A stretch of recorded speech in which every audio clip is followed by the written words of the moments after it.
স্নান টান কমপ্লিট করে এই যে দেখো জামা কাপড় চেঞ্জ করে নিয়েছি। আর এই যে আমার টাক বাবা আর আমি, আর এই গাছটার মধ্যে এত পরিমাণে সবাই মানুষ করে মানে ভাড় বেঁধে থুয়ে গেছে, আমি তাই দেখছিলাম।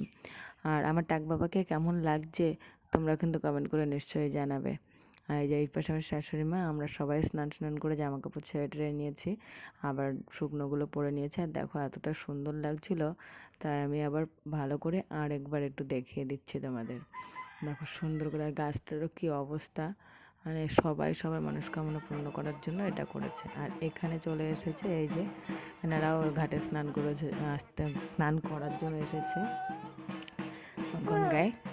আর আমরাও সাথে তাই ছিলাম, তাই ভাবলাম আমি একটু ভিডিও করে নিই, একটু দেখাই, তোমাদের সাথে শেয়ার করি।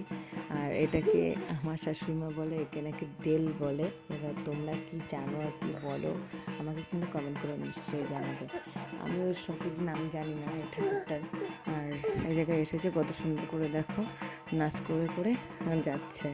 আর খুবই ভালো লাগছিল, খুবই সুন্দর লাগছিল, তাই ভাবলাম তোমাদের সাথে একটু শেয়ার করি। আর চারপাশে না সত্যি খুবই সুন্দর একটা জায়গা, মন্দির টন্দির দিয়ে ঘাটটা দিয়ে খুব সুন্দর লাগছিল, যেরকম চারপাশে সাজানো গোছানো পুরো পার্কের মতো, এতটা সুন্দর। দেখো তারপরে চলে আসলাম এই যে এদিকে, কত সুন্দর করে এদের মূর্তি বানিয়ে রেখেছে, আর সেইগুলোই আমরা দেখছিলাম।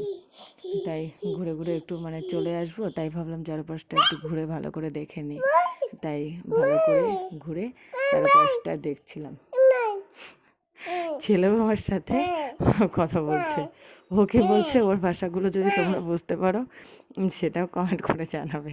আর এই দেখো এখানে মন্দিরটা মানে পরিষ্কার করছিল, আর সেই সময় আমরা গেছি, তা আমরাও গিয়ে একটু প্রণাম টনাম সেরে নিলাম।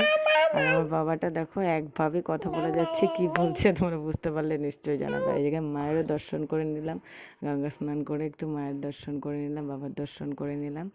মা গঙ্গার দর্শন তো হয়ে গেল।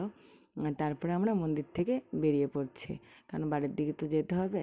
তাই মন্দির থেকে মানে এই যে ঘাট থেকে মন্দির থেকে পুরোপুরি বেরিয়ে যাচ্ছি। বেরিয়ে গিয়ে আমরা সকালবেলা না খেয়ে এসেছিলাম, তাই এই জায়গায় নিয়ে নিয়েছি একটু কচুরি, এটাই খেয়ে নেব, কারণ না খাওয়া পেটে তো, তাই এটাই খেয়ে নিচ্ছি। খেয়ে দিয়ে আমরা এখান থেকে আমাদের গাড়িতে করে দেখো আমরা বেরিয়ে পড়লাম। আর মা গঙ্গাকে টাকা দিয়ে নমস্কার করে ঠাকুরকে প্রণাম করে আমরা বাড়ির দিকে যাচ্ছি। আর তোমাদের ভিডিওটা কেমন লাগলো কমেন্ট করে কিন্তু নিশ্চয়ই জানাবে। আর আগের যেটা হয়েছে স্নান টান করেছি সেটা তো আগের ভিডিওতে দেখেছি, আর এটা চলে যাচ্ছি তাই।